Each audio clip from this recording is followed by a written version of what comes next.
You'll love that. Download our app today and enjoy tackle-busting benefits with great odds, more markets and same-game multi every NRL match at Palmerbet. Gamble responsibly. For Gamblers' Help, call 1-800-858-858.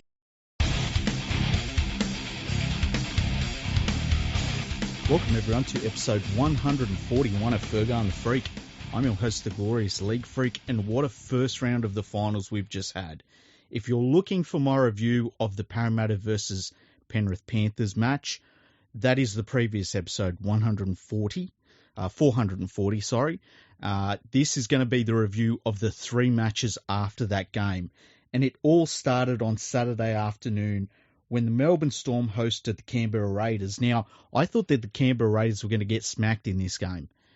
The Canberra Raiders went down to Melbourne and won, I believe it's their fifth straight game in Melbourne against the Storm. No other team is even close to that sort of record against the Storm down there in Melbourne. And it was, I'm going to say all of these games are interesting because I literally found them all interesting, so you better get used to that. This game was really interesting because the Storm just didn't look like themselves in this match at all at any point.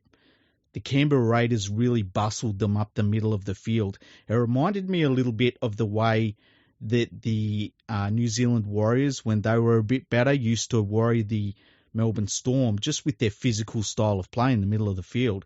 The Storm really struggled to handle that a little bit. Joseph Tarpenny and Josh Papali were absolutely outstanding in this match, and it was just a real physical battle. And, you know, you can't take anything away from the Raiders. It's not like they backed into this win. It's not like they had decisions go their way or anything like that. They just flat out beat the Storm down there in Melbourne. There was a point late in the second half where they took a shot at Craig Bellamy and he wasn't blowing up. He just seemed resigned to his fate. And you might have remembered a few weeks ago, he had a similar situation where, might have been against Parramatta or someone like that, where me and Andrew talked about it. And I said, you know, he sort of looked resigned in that game as well. When Craig Bellamy feels as though the game is on, he's going off his head. When he feels the game is gone, he settles right down, and he settled down in that second half. And when I saw that, I was like, he thinks they're gone. Turned out they were gone. It was surprising to see them give up that many points to the Raiders. The Raiders aren't exactly a point-scoring machine. Their form has been okay. You know, I know a lot of people saying that they'd won a lot of games in the last, couple of months of the season, but they had played a lot of pretty easy teams coming into the finals. And the fact of the matter is that if the Broncos and the Manly Seagulls hadn't completely died in the last couple of months of the season, the Canberra Raiders wouldn't have been there. Now we find a situation where the Raiders are in to the next round of the finals. So great win by the Raiders. Huge turnaround from the start of the year from them. You've got to credit the club for making some changes that it really had to make. There were a few changes that were forced because of injuries, but it seems as though all of those changes have been positive for the Raiders. So that's a good thing. Like I commented during the match that their hooker rotation with Starling and Wolford was much better than it was earlier in the year with Hodgson. They just look like a better outfit, with this sort of hooker rotation. So great win by the Raiders. For the Storm to be out this early, I think I heard somebody in the commentary saying that it was the first time they'd been out this early since, I think, 2015 or 2014. So we are used to having to see the better teams beat the Storm late in the final series if they can beat them at all. So to see them out so early, it's a little bit of a shock. And, I look at some of the losses that they're going to have on the player front. They lose Smith. He goes to the Sydney Roosters next year. They lose the Bromwich brothers. They go up to Redcliffe next year. So it's going to be a little bit of a changing of the guard. They're going to lose a little bit of experience and a bit of punch up the middle of the field. And it's going to be really interesting to see how the Storm manage that, who they've got waiting in the wings. And you know what the Storm are like. They've always got, just when you think that they're going to struggle without certain players that are leaving or retiring or something, they unearth a couple of, test stars. So They will be fine, but it is a different situation for them at the moment. They've also got the issue with Cameron Munster coming up, and he's going to want a lot of money. Will they give him that money? Do they think he's worth that investment? Only the Storm know that. I think he will stay at the Melbourne Storm. I think that they'll cough up the money to keep him. He seems like one of those players that it would just be silly to lose for the Storm.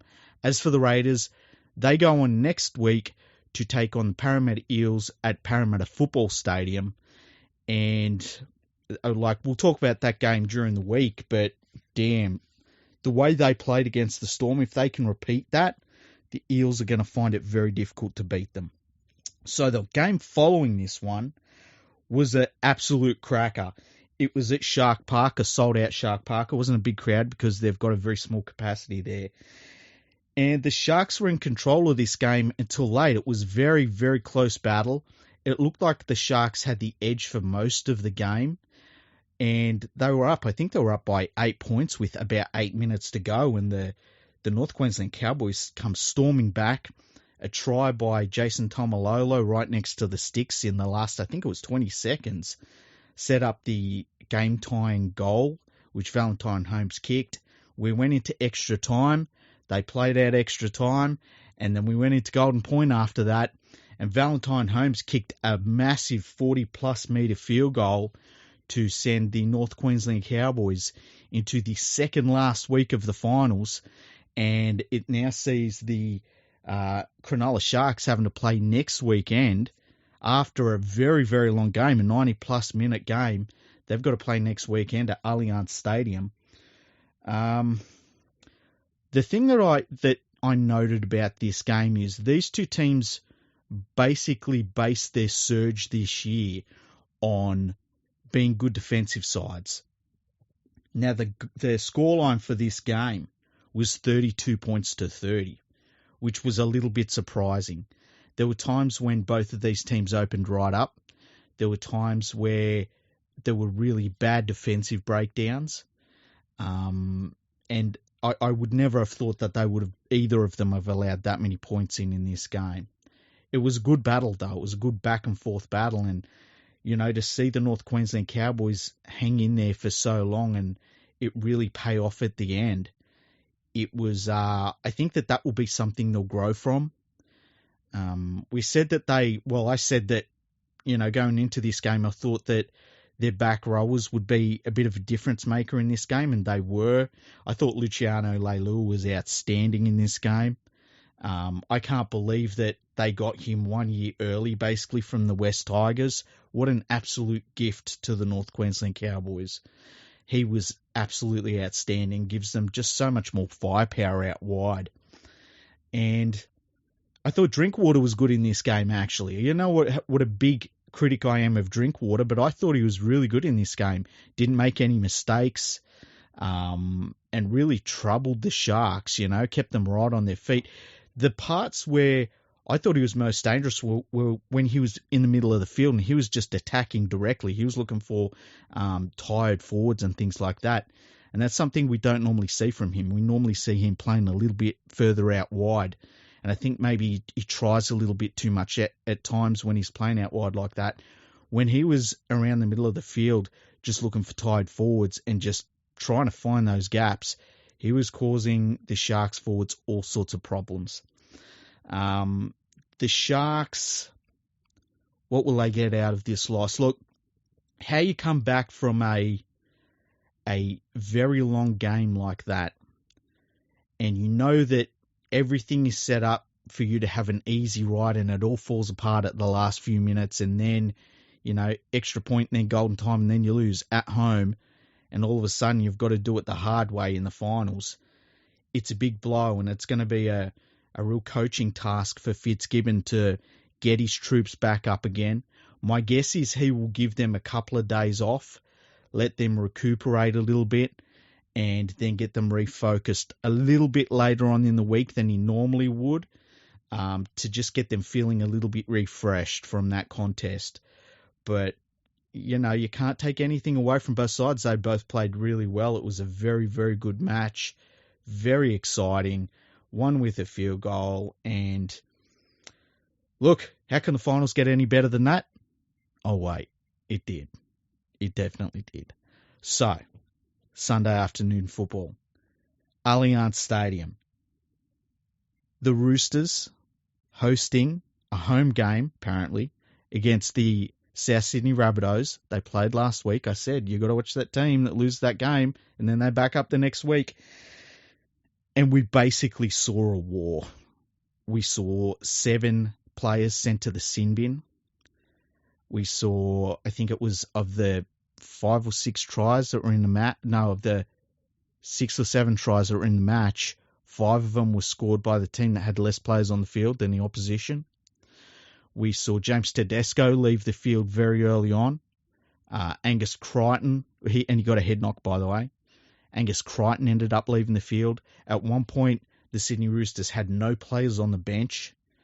The Rabbitohs were not that far behind them, to be honest. They were losing players. They had a bunch of them in the sin bin, obviously.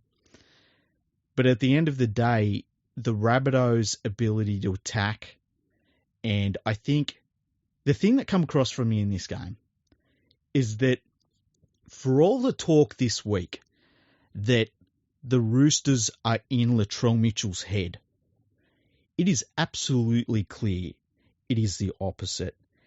It was absolutely clear in this game that the Roosters were just getting mind-fucked, basically, by the Rabbitohs.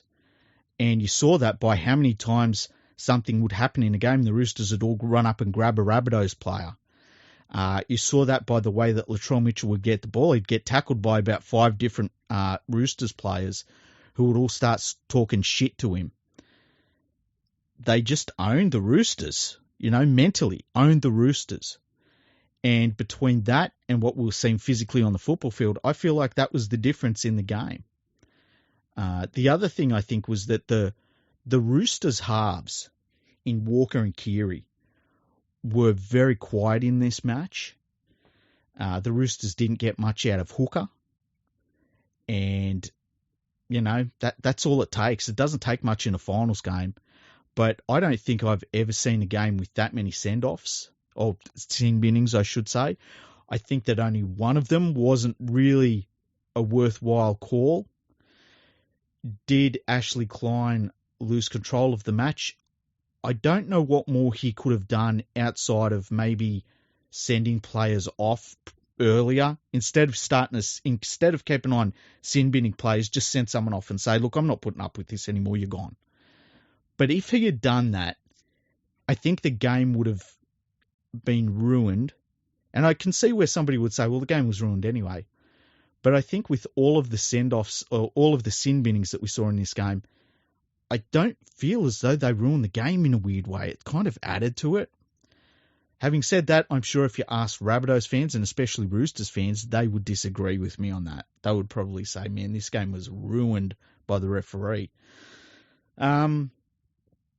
I still stand by how I feel about Latrell Mitchell being one of the few players in the NRL that if he decides to win a game, there's basically nothing any side can do. I think against most of the teams in the league, or the ones that are left behind now, because we're down to 6, I think maybe only the Panthers would have the ability to do something, maybe slow him down at most. But if he has one of those games where he just decides to dominate and win the game, he can win a game all on his own no matter how his team is playing. And that's scary. And that's why probably the Rabbitohs are the scariest team left in the finals from my perspective as a Panthers fan. Now, that they go on to face the Sharks next week at Allianz Stadium, so that's going to feel like a home game for the Rabbitohs. It's their 3 games in a row at this new stadium. And I've got to say, depending on suspensions, because the Rabbitohs could lose some players with suspensions, we'll have to wait and see. But as they line up right at this very second, not knowing who's suspended, I tend to lean towards the Rabbitohs beating the Sharks. I think they'll have too much attacking firepower. So that's going to be a really cool contest, that one, next week. Now, the winner of that game will go on to face the Penrith Panthers. And the winner of the other game, which will be between the Parramatta Eels and the Canberra Raiders at Parramatta Football Stadium, will go on to face the North Queensland Cowboys up there in North Queensland. So it's just lining up as a really fascinating final series, and it's a little bit styles make fights. But this weekend, I think we saw what a huge advantage it is to be a team that not only gets the second chance because you're a top four side, but if you can get that second week off in the finals and just go straight to I think they're called the preliminary finals, the game before the grand final, man, you've got not much left to do to be premiers. And the teams that lose those games, they have it all to do. So I just can't wait already for the following week's round of games. 2 games next week that are going to be absolutely stellar contests. It's just going to be amazing. It's really going to be amazing. Now, one of the things I wanted to talk about was talking going into a finals. When you hear teams that talk about how confident they are going into a finals match, or they talk shit about their opposition, or I thought that the Roosters and their celebration of what they did to South Sydney last weekend in that final regular season game, straight away I just didn't like it. Now, I understand that people will be saying, well, you've got to let them celebrate, you've got to let them have fun and all that sort of stuff. I totally get that. I really, really get that. But there's just this law in rugby league that you do not give your opposition anything to look at and to get pissed off at and to put up on the wall in the dressing room. And I thought that Roosters, I don't even know what to call it, just celebration of what they did in the last round at the new stadium. They were saying it's their stadium, that it's not the Rabbitohs stadium, that the Rabbitohs shouldn't even play there, all that sort of stuff. Then the Rabbitohs shut that shit up when it mattered. The other things I saw were going into the Parramatta versus Penrith match. We saw Dylan Brown talking about how confident he was to play the Panthers, and they were the team that he wanted to face. We saw a little bit of talk about RCG and how he felt about the supposed slight by Panthers players in the Origin arena, where he feels as though the reason he wasn't selected in Origin for games 2 and 3 was because Panthers players didn't like him or something. I mean, it just is convoluted bullshit if you ask me. At some point, you just got to shut up. You've just got to let your football do the talking. And especially when you haven't been there and got the trophy. Like, if you've got the trophy and you start talking shit, it's a little bit different. But unless you back it up, it doesn't mean anything, even then. And, to see, especially the Parramatta Eels, it's just a little bit too much carry on going into that first finals game against a team that beat everyone that they needed to beat last year, had been in the previous year's grand final. So they were in the grand final in 2020. They beat everyone and won the grand final in 2021. And they'd even beaten the Parramatta Eels during that run very early in the finals. Beat the Storm, beat everyone, beat all of the good teams last year. You got to be quiet. You got to let the footy do the talking. And I think we saw a couple of teams this week that let their footy do the talking. And, man, didn't it speak loudly? It spoke really, really loudly. I think the teams that are left, the 2 losing teams from this week, the Parramatta Eels, I feel as though that loss to the Panthers is going to be one that is, it's going to be as much a mental loss as it was a physical one. We will see if Mitch Moses can back up. I will be shocked if he does. I would be absolutely shocked if he does.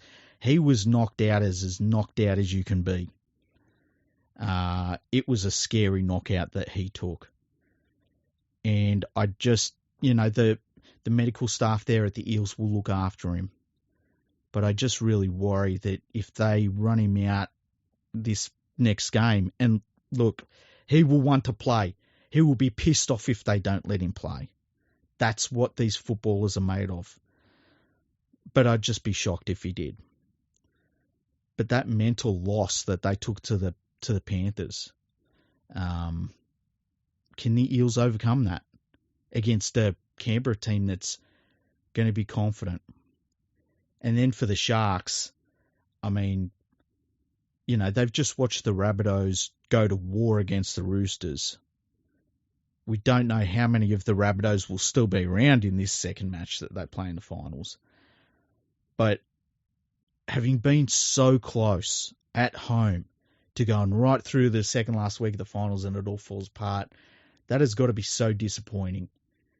And to lift themselves up from that disappointment and to then take on this Rabbitohs team that just had a war, it's going to be really difficult. It's going to be really, really difficult. I cannot wait to see it, though. That's why I love rugby league. It's like, I tweeted about this. It's, you know, it's not just a sport. You know, you're watching a human drama at play. You're watching how people react under pressure, how they react to pain, how they react to disappointment. How do they react to getting knocked down? Do they get back up again? How do they get back up again? You know, do they rise to their feet and just shake it off, or do they just, they're not the same again? It's really, really interesting. And if you watch this round of footy and you don't like rugby league, you will never like rugby league, let me tell you that. Now, the last point I have on the first round of the final series, and I think it's a pretty interesting point. As I said, I'm going to find all of this stuff interesting. The Eels gave up 27 points. The Raiders gave up 20. The Sharks gave up 32. The Cowboys gave up 32. The Rabbitohs gave up 14. The Penrith Panthers only gave up 8. And if you look at the defence of all of the teams left in the final series, I think it is extremely clear that the Panthers are so far above everyone else defensively that as the weekend played out, I just kept on thinking, man, for all of the great things that all of these other teams are doing, how are any of them going to break down that Panthers defense? Now, it's not impossible. It's not impossible. It's not impossible either. It can be done. But that was just one of the big points of difference between all of these teams this first round of the final series. The impossible Panthers defense. #impossible defense. It is going to be really, really hard to crack that nut for all of these teams in the final series. And that might end up being just the big difference between everyone. The Panthers' attack is not fantastic. They beat you by wearing you down with their defence. They beat you by frustrating them with their defence. They beat you with their kicking game. They beat you by making you play out of your own half of the field again and again and again. And then the completion rate is good. And then, you know, you kick the ball as far as you can and they're already starting on their own 40-metre line. That's how they get points on the board because their defence is so damn good. And of all of the other performers I saw this weekend, none of them come close to the Panthers' defence, especially when it matters. Because you can rack up all of the points you want in the regular season. You can have the best defence in the regular season. None of it matters unless you do it in the final series. The Panthers proved they can do it in the final series. And can anyone match that? Can anyone break that? That's why we play the games. I am so looking forward to this next round of matches. To see the Panthers and North Queensland Cowboys just one win away from the grand final. If they played each other in the grand final, it would be absolutely amazing. The other thing to keep in mind, the North Queensland Cowboys will be riding a big wave of emotion because of Paul Green.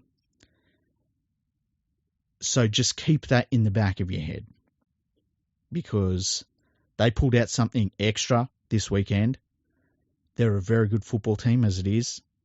And sometimes things like that can push you over the line. So I can't wait. I can't wait. This is so exciting. How good is finals football? It is the best. Anyway, thank you for listening to this episode. As always, check out leaguefreak.com. You can always see all of the episodes posted there, as well as other things that I post on my website. Check out Rugby League Project. Andrew will be on the next episode.